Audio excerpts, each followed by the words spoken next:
Exciting day for me because Battles of the American Revolution Volume 10 has shown up at my house. I've had this on pre-order with GMT for a while. This is the Battle of White Plains, Twilight of the New York Campaign, October 28th through the 31st, 1776. Early American Revolution in a series that I absolutely adore. I love BoAR for short, Battles of the American Revolution. It's extremely playable.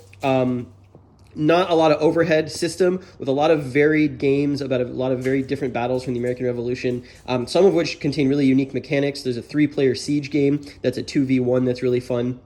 So this is the latest in the series, Volume 10, and this is unique. This one is unique for a number of reasons. One, it's the first game that comes in a 3-inch box that is a single battle. Obviously, the American Revolution tri-pack came in a box this big, but that contained 4 battles. This is one that contains ostensibly a single battle, but we'll talk more about that.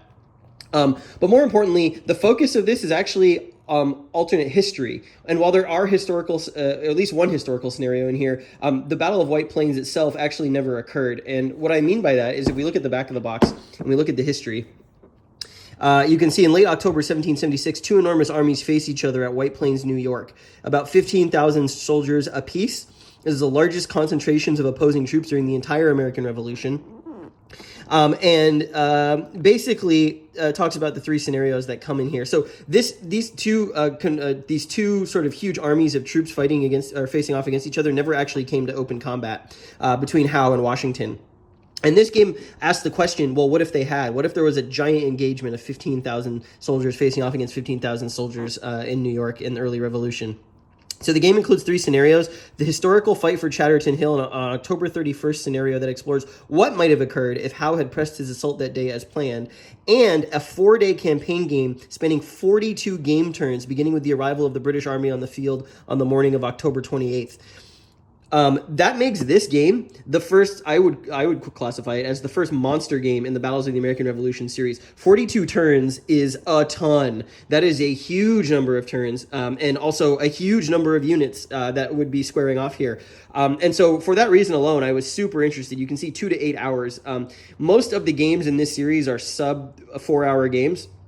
But this is, if you wanted to play the whole White Plains battle, 42 turns, that is quite a bit. And I personally am looking forward to doing that because I like this system so much. There's also special rules in here, opportunity cards, a whole bunch of stuff. So let's take a look at this and get it open and see what all comes in here. The artwork on the cover, very evocative. You can see the Continental troops and the artillery charging up the hill there and overlooking the river, what appears to be sort of an autumnal New York. I love this image.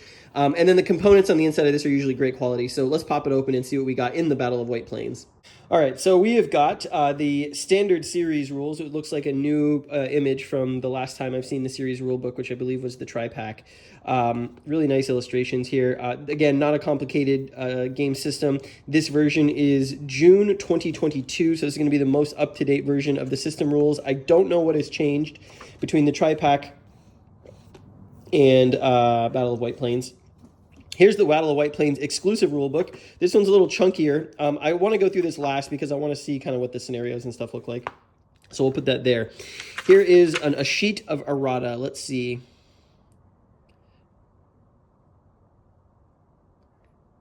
So it looks like there's a player aid. Very minor clarification there. Minor clarification about tactics. About a marker and the spelling of Massachusetts. And so this isn't even really errata. This is just kind of like some clarification stuff. Not even a huge deal. Like none of it is actually about the gameplay material. Like all the stuff it's clarifying is actually already in the game. So here is the Battle of White Plains player aid, the victory point schedule for what you earn VPs for, the opportunity cards, which is a new mechanic here, artillery characteristics, scorched earth die roll, that's a new mechanic, morale check, DRMs, Washington in combat himself. On the inside, we have got your terrain effects chart and how that modifies combat. We've got the tactics matrix, so this is going to be what's also printed on the cards as well. This game features a somewhat unique system where you choose a specific posture of your attacking forces, and the defender does the same, and then you cross-reference that to get a die roll modifier, and die roll modifiers in this system are everything.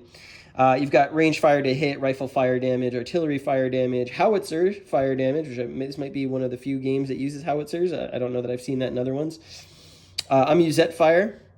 I believe there are amusettes in another game in the series. And then close combat and the DRMs. All that's pretty standard from other games in the series. And then this is the deployment, the setup for the huge 42 turn scenario. It looks like that's a lot of units for this system. Very cool. So there are 2 of these player aids in the box. Now we get to the counters. These are going to be these deluxe brown core, really thick counter stock that GMT uses. Here's your fortification markers, your disrupted or demoralized markers. Looks like some movement point expense markers that I've not seen in this system before. Some tracks, all the markers for the various tracks. Here are the tactics chits, which you can use instead of the cards, but I find the cards much easier to use. And then here are some, looks like some replacement counters for Monmouth and Utah Springs. Not sure if that's Monmouth. Well, so this would be Monmouth, the first edition, which I believe these counters came in the tri-pack. This Utah Springs one, I'm not sure. I'll have to look in the rule book and see if this is a replacement for the Utah Springs counter in the tri-pack. So that's half a counter sheet there. Then we have got a full counter sheet here. And it looks like it's only this one counter sheet for the number of units. So we've got the Continentals in blue. See all the leaders involved. There's Washington. There's 2 versions of Washington. That's interesting. Sullivan, Heath, Putnam, Old Putt, Lord Sterling, McDougal, Spencer. And then all of the units, the artillery, 1st Continentals. There's Continental units. There's militia units, 2nd Maryland Battalion. We got the Delaware Blues, Tarrytown Garrison. Here's these might be militia down here. Connecticut Levies. A lot of American units. Then we've got the German Hessians under the command of von Donop, von Lossberg, de Heister. So there's some amusettes there. Not a ton. We got some provincials in yellow, some Winchester Light Horse there. Then we've got the British. We've got Cornwallis, Clinton, Howe, names that you might be familiar with, Leslie and Lord Percy. Here's all the British. British tend to have better quality than the American troops. And what I like that they've done here, actually, the morale modifier on the troops, they've actually highlighted the ones with +2. Those are typically your best troops, perhaps, or maybe there's some other gameplay effect, because the Americans also have that on the -1s, as you can see there. Very curious to see what that means. So yeah, it's only 1 sheet of counters, so despite it being quote-unquote a monster game, it's still probably going to be fairly manageable. Now, there are 2 mounted maps in here, so let's get those open in a moment. Here are the tactics cards for the Colonials and the tactics cards for the British. And then we've got what look to be some event cards, opportunity cards, I think they're called. I'll open those right now. All right, so here are 2 mounted maps put side by side. This is going to be a 2-map game. And then we've got some dice down here. Got a blue and a red D10. That's how you play the game. We've got the tactics cards. These are going to be similar to what you have seen in other games in the system that give you the posture matrix for how you're attacking and defending. One for the British, one for the Americans. There's nothing new there. The map is really nicely done. I love the maps in this system.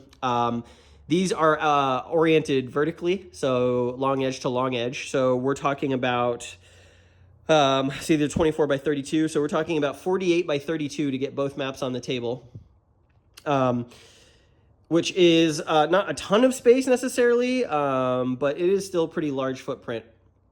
Some of the tracks, we've got strength points lost. That's going to seem to matter here.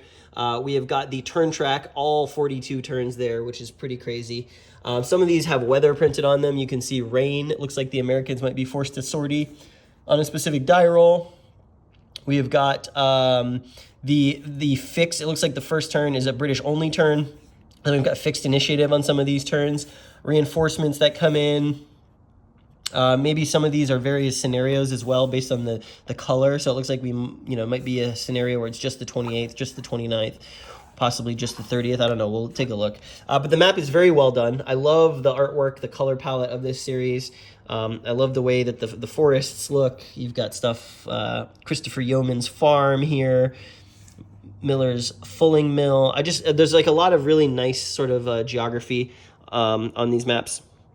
Zoom out there so you can see it.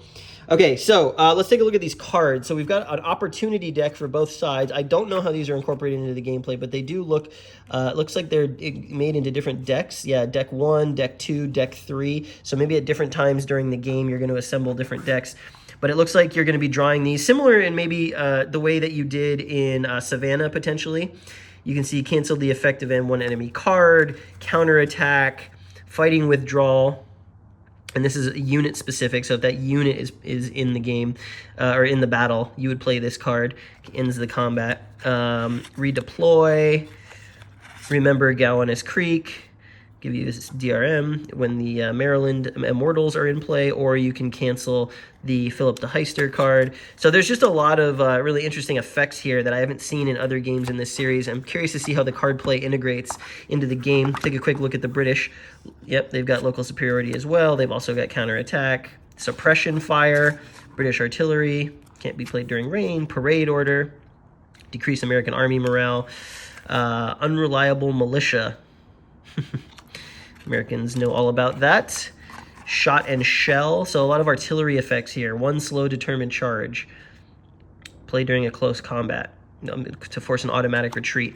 I'm very curious to see how these cards affect the game. As the series has gone on and evolved, there have been a lot of interesting gameplay tweaks to how this is played in general with the various different games. And this one looks to be quite interesting. There's a lot of tracks on the box, Terrytown. So I guess units coming from Terrytown to the battlefield, or maybe leaving via this road to go to Terrytown and then come back out here potentially. Probe success, very curious what that is. Ruse de guerre, very curious what that is. Patriot militia attrition table, a leader summary, the legend of Sleepy Hollow. That's cool. That's cool they put that on the map. Okay, I want to, as the final thing, I want to take a look at the exclusive rulebook because I want to see exactly what's in here from a scenario perspective. So first of all, we've got replacement counters. Let's take a look at this. Interesting. So they've updated the McCautry's Rifles unit to be have the same rules as the Swamp Fox in Utah Springs. So that's pretty interesting. I'll have to get out my copy of the tri-pack and see if I need to replace that. Monmouth, I believe these units were added in other games. So if you have Monmouth but haven't picked up the tri-pack, for example, you might be able to put these in the game. I'll have to double check my copy there. Okay, so we've talked in sort of unit and card overview. Then the Battle of White Plains, preparing for play, the game length. that's a wild 42 turns. I can't imagine that. Strength point loss table. Let's see. How to win. Series rules variations. Interesting. So this is some optional rules you can employ about command seniority, it looks like. Retreat priorities, American sortie restriction, British Army moves north. There's a lot of very specific stuff here. American tactical doctrine, rain game turns, special rules.